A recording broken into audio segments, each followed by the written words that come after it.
Mind your language. Mind your language, yeah. Linguistic relativity. That's what we're going to be talking about today. And it's all relative to how you use language and what you do with your mouth. Well, that sounds a bit... No, not what you do with your mouth. What comes out of your mouth. Oh, okay. So I thought, what are we going to be talking about today? Well, anyway, please do join us. And if you enjoy listening to the English Sisters and this podcast, please share it with your family and friends and follow and Begin. Not begin, okay.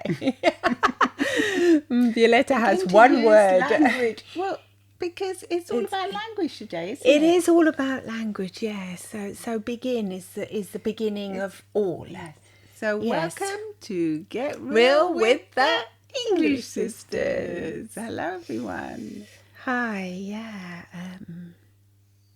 It's my words have gone. Your words have gone because you're looking at me with my glasses on, and normally we don't have our glasses on when we record, do No, we? it's not because of that. Isn't it? It's because it's mind your language. So I'm thinking, Right, what okay. language am I going to use? Yeah, well, Inspired yeah, it's interesting though. I mean, we've always been aware of this as bilinguals. We've always kind of intuitively realised that we have other words when in one language one word is missing. For example, in English, we can either pick up on the Italian version or the Spanish version. What are you laughing at? It's so true. No, it's true. It's true. It's true, and that Not amplifies just the Spanish, the Italian as well. the Italian as A well lot a of lot now, times. because living in Italy for so many years now, yes, the Italian has become, we're fluent in that. So yeah, definitely. But still, some words just come out in Spanish. Like the other day, I was asking, my child. Well, my child. He's 25 now, but still your anyway, child. he's still my child. Yeah, I said, "Can you pass me the pepinos?" Well, Which- I suppose you would probably say your son. Oh yeah, sorry, yeah, my son. There you go, my son. I mean, every time I think of the word sun, it's just sun for me. Well, sunshine. Yeah, There you yeah, go. it's beautiful though, but it affects me. Sun. I think. Well, that's a nice way to think of Yeah, it. I the always sun, think of sun, as the sunshine, sun. But you don't call him son, you call him child. I know. I should call him more sun, really, because it's very enlightening. I mean, I have two sons. Yeah, and So- also I think it's a good thing that you've just said, because when you call someone your child, you think of keep them as kids, yeah, children more. yeah. You're more likely to, in your mind, Yeah. to think of them still as children. And yes, of course they're We children. know they're but, not I mean, children. they're not little. Yeah, no. So when you say my son, It's it sons puts and- them into category of adults, doesn't it? Absolutely, yeah, you're right. That's Yeah, already- That's already catching on the language, isn't it? It is catching on the language. You're so right. Yeah. Well, anyway, I asked my son to pass me the pepino, which pepino is cucumber. But that comes back from my childhood, because Mum would always call them pepinos because Mum was Spanish.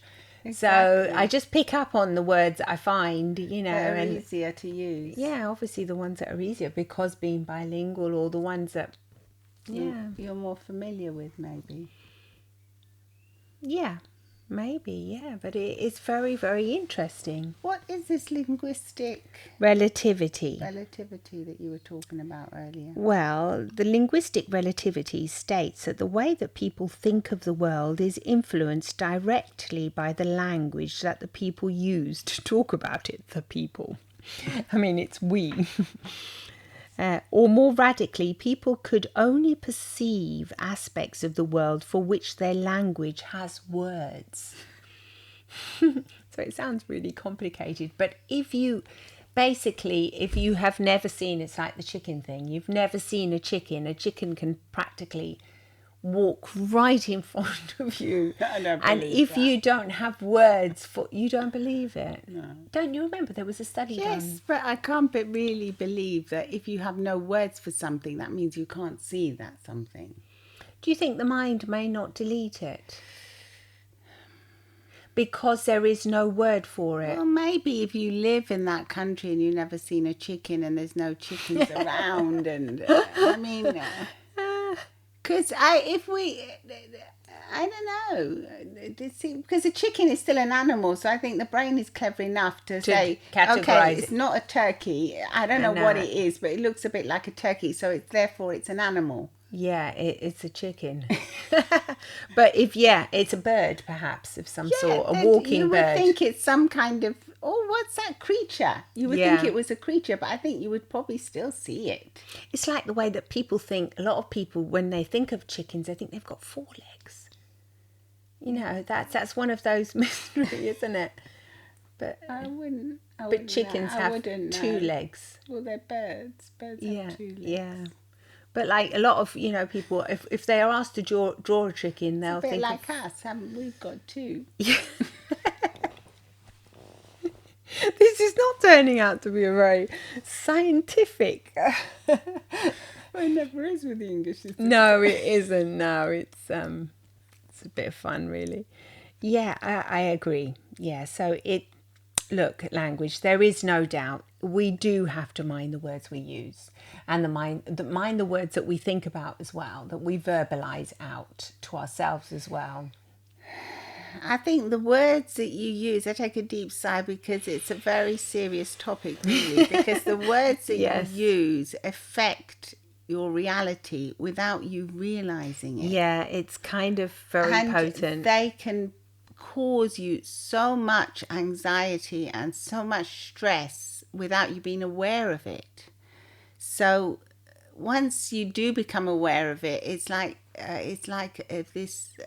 magical, because you suddenly realize, oh my gosh, I'm keeping myself entrapped in this almost like a language prison, a prison of the words that you're using, the phrases that you're using every day that keep you stuck. Or the opposite, they can liberate you and empower you and make you feel wonderful and free and amazing. So it really is. So a practical example of that, what would it be like? Yeah. What would a practical example be? Well, a practical example, for instance, if you're always saying to yourself that you can't do things, for instance. All right. I can't do that. I'm useless at that. I'm rubbish at this. No, it's not in my, I've never been good at that stuff. Or no, I'm not capable of that. Yeah, that's so true. That's a very practical example, yeah. And of the limits you're putting on. So one of the examples could be, you could be limiting yourself. Yeah. So instead of saying, oh, I'm rubbish at that, I'm no good at that, what about if you say to yourself, I've never tried that before, I wonder what it would be like.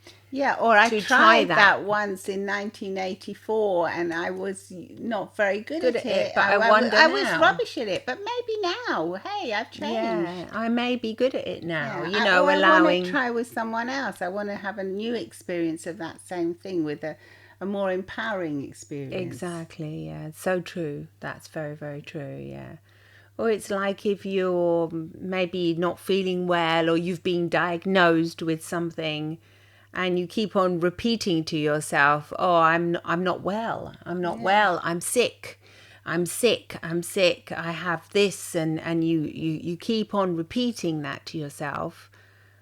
It's not really helpful to yourself, is it? Because then it becomes your reality. You can actually, become sicker and sicker. Worse. You can feel worse, that's for sure, because it will affect the way you feel.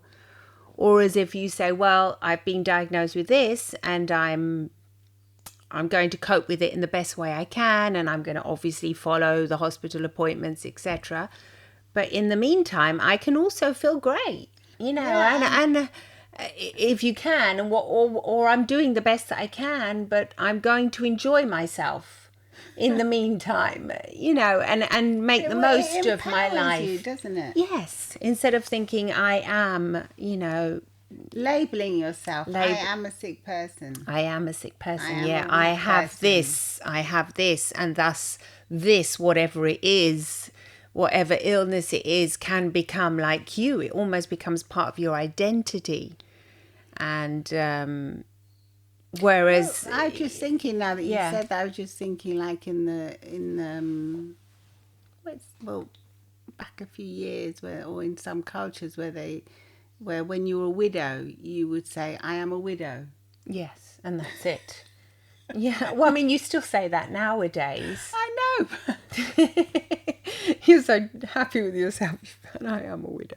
I mean, oh gosh. No, touch wood. Touch wood. I am a widow, but they would, or if you've lost your parents, I am an orphan. And some people lose their parents when they're like well into their 50s and 60s, and they say I am an orphan.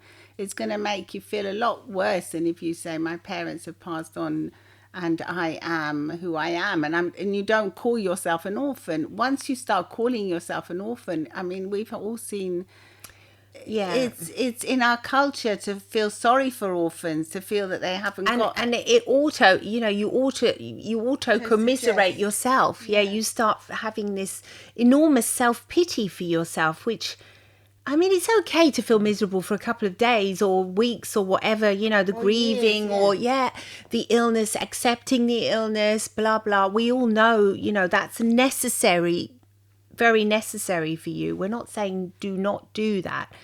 But then in the meantime, it's just this, labeling yourself, whatever it is. I am a pensioner. Oh my goodness. What does that mean? You're a pensioner. You're old. I mean, for a lot, this is a stereotype generalization, isn't it? yeah. Of what a classic pension. You're old, you've got to do crosswords. I don't know, go to the park. But no, you could be much more. You could be, you could be highly a pensioner. functioning. You could be receiving a pension, but it doesn't mean you are a pensioner. Anything that comes after the I am, ... whatever comes after that it's tricky, because it can become part of your identity. And thus, I am a civil engineer. I am all of this as well. Doctor. Yes. Well, doctors are particular because their job sort of like lasts forever, doesn't it? Yeah. Almost. And they're always on call, aren't they? Yeah. But They have to declare themselves to be doctors, like well, in emergency. we all have to declare ourselves whatever we are. No, we don't. Well, No, doctors are always, it's a bit like... well, if you're flying and you say, is Yeah. there a doctor on board? Yeah, you're obliged, You're to obliged. declare that you're a doctor. You're Well, not allowed to just keep quiet. No, you're not. No. Get in trouble. No. I mean, it's like being. I don't know why I'm funny. It's so funny. I Yeah. suppose it's because they're these It's like a flight attendant. Once you were a flight attendant, since I used to be a flight. If there is somebody that they do say, is there a flight attendant on board? You are supposed to say yes, because in case of an emergency, you can assist and help because you have the training. So, I mean, let alone a doctor. A doctor, obviously, yes, you're legally what binded I'm to that. concerned with is that these labels that like the language gives you, and Yes. also your studies, obviously, and things that you do, but they condition you from the minute you accept them. They condition you they keep you where they are. Well, yes, And I mean, it's a bit like that show, actually, that's come to mind now. Maybe that's why I was thinking about it as well. There's a new show now, I think it's on Apple TV, it's called Some Machine. I can't remember what it is now, because, I mean, I was just watching it. And this machine prints out these cards. Right. You know what it is, which Right. you just... Yeah. Give us a shout out in the... Is it like a in the sci-fi comments. thing? I think Yeah. it must be. And it prints out these cards. It says your life's purpose, or your life's you are like a preacher or a priest or a doctor my goodness. or a liar. Oh my god. Yeah, it prints out these Creepy. cards. So Yeah. the people in the town that get these cards, it like really starts conditioning them. You are a queen. You are a teacher. One of them, the actual Right, main yeah. character, he just gets teacher, which is what he's already doing. So that's okay. Well, he's very unnerved by this. He doesn't want it. No wonder he's unnerved. Well, everyone else is getting these amazing things. You're a queen. You're a right. magician. Oh. And he He gets. gets you're a teacher and he finds it boring, perhaps. Well, we don't know what That happens. sounds interesting. Yes, I it like is those quite, kind of it's magical a kind things. of mental thing, like Yeah. a mind show, a show about the mind and how these things do condition you and they affect you. Well, obviously, I mean, this is obviously It's a some language. sci-fi thing, but yes, in real life, this is very much. I mean, it's just it affects you tremendously. Just from the moment you get up, you start saying to yourself, this is going to be a bad day. Oh God, I hate it today. Today I've got this and this. And then there you go. Somehow it seems that you kind of things start happening to you. You can't find the shoe, or I don't know, you can't find the blouse you wanted to wear. And yeah, it's like when you say this is a bad hair day, and then it does become a bad hair day. It suddenly starts or raining. Or I've got out of the wrong side of the bed. Then your brain looks for everything to qualify that. Yes. So all the nice things that happen in between, you ignore. And you ignore. It's a bit like ignoring that chicken. You don't do it on purpose. It just becomes deleted, because you might say this is a rotten day and then go downstairs and have a lovely coffee or a beverage with somebody that you love, or you might be just have a moment of quiet time and look outside and see something really lovely, your pet, something. So there's all these lovely little bits in between that you will delete. And your mind will say, okay, you have told me it's a horrible day. Let's make that become your reality for today. So it's a bit like the card that's printed, but it's kind of like printed in your mind. And it's a dangerous game to play once you become aware of it, because you could be doing this on repetition. You could be doing this for years. Every time you get up, I hate my job. I hate this. Oh, no. Oh, God, no. And once you catch yourself doing this, you think, what should I say instead? What can I write on that card? What can I write and print in my mind? Yeah, you could be saying, oh, this miserable, the climate's crisis. It's raining. Someone got shot. Oh, no. It could just be There's so many tragedies spiral that happen every day, every minute, every second in this world. And yet, somehow we're resilient. We're resilient, yeah, and we have to gain more resilience in order to be able to shine the light on with other people and share that. You have to it's important not to light up the world. Yes, it's important to light up the world. Yeah, with your presence. With your own light as well. If you bring that purpose into your day, I'm going to light up the world with my presence. You're going to be...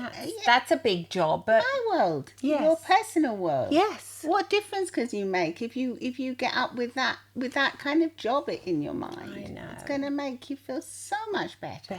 So much better, yeah. Lovely smile, share it. The way you just go about your day, the way you go about looking at yourself as well. You're kind to yourself. Your inner kindness, yeah. It changes everything. It really is like that TV program you're watching. Still trying to remember what it's called. It's probably called Mind Games or something. No, it's not called.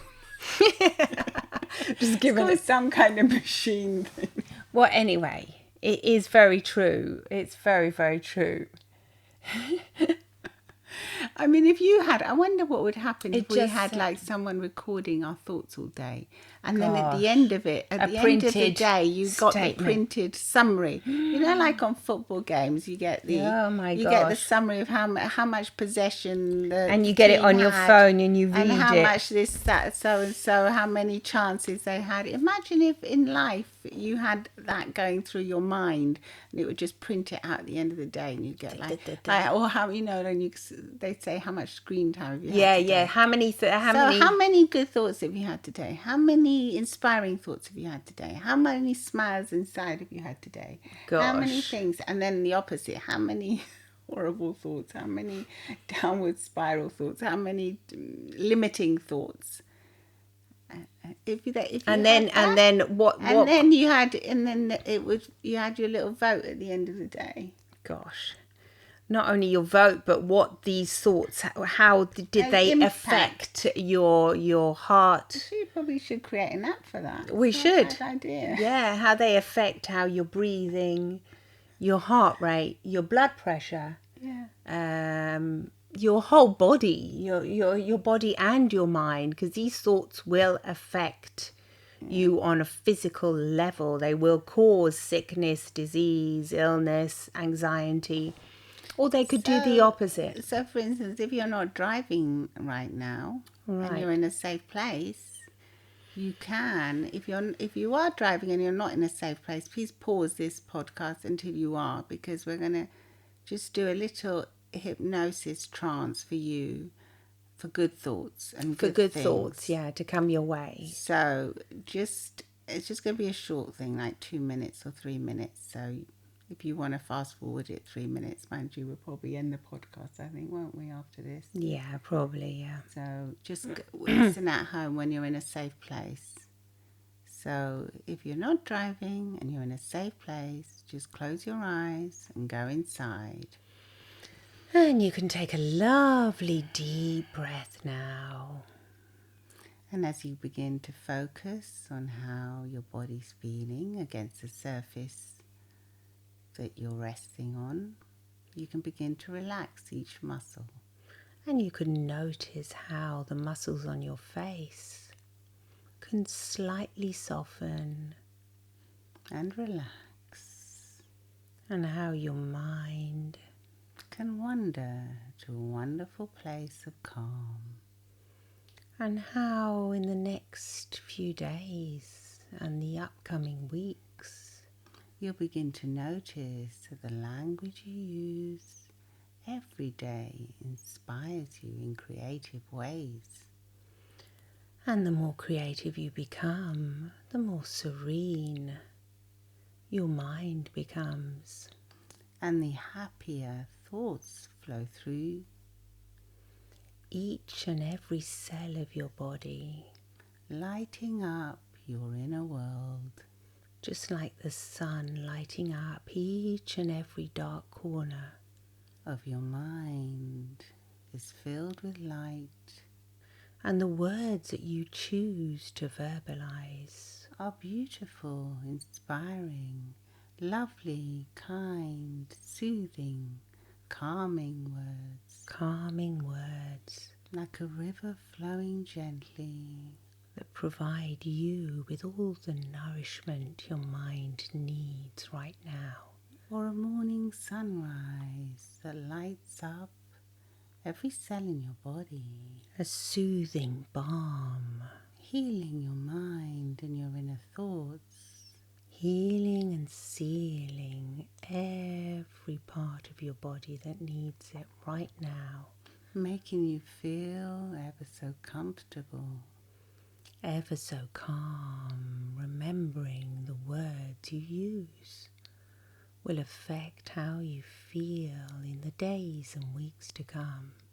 Noticing every word that comes out of your mouth, It will be almost magical experience for you. almost as if it was in slow motion. Automatically the best words for you. So inspiring, creative, beautiful, wonderful words, kind words Nourishing words, flowing through you, making deeply you feel rooted inside your healthier mind now. and stronger and more Words empowered than ever before, that will make you giving you that kind of charge resilient, that comes from within. comfortable, Knowing what calm, you know now, you'll be set more free and more from words as that the limit you days and and weeks cause you go grief ahead and in anxiety, time. making you You feel will know more the best words to more choose. You'll notice wonderful, words popping up empowered, in your mind that make you smile, inside and out, inside sharing and out, your cleansing. light with the world. Take a deep breath, and 2, 3, 1. Open your Feeling eyes refreshed and and ready ready to go. to go and mind the words you use. Minding your words day by day. Thank you for listening. Please do come and say hello on Do Instagram. come and say hello. LinkedIn. Yes. Join our LinkedIn newsletter where we publish the podcast every week. And please do come and say hello on Twitter. And please, please, please leave a review. Yes. Because it makes such a difference. Such a on difference. Apple Podcasts or on Spotify. I see they have a section now where you can leave your thoughts on each episode. Oh, lovely, lovely, lovely. So leave your thoughts and we'll get back to you on there. We will, definitely. Thank you and see you soon. We'll be See you minding soon. our words. Minding our words. Bye. Lots of Bye love bye. and smiles from the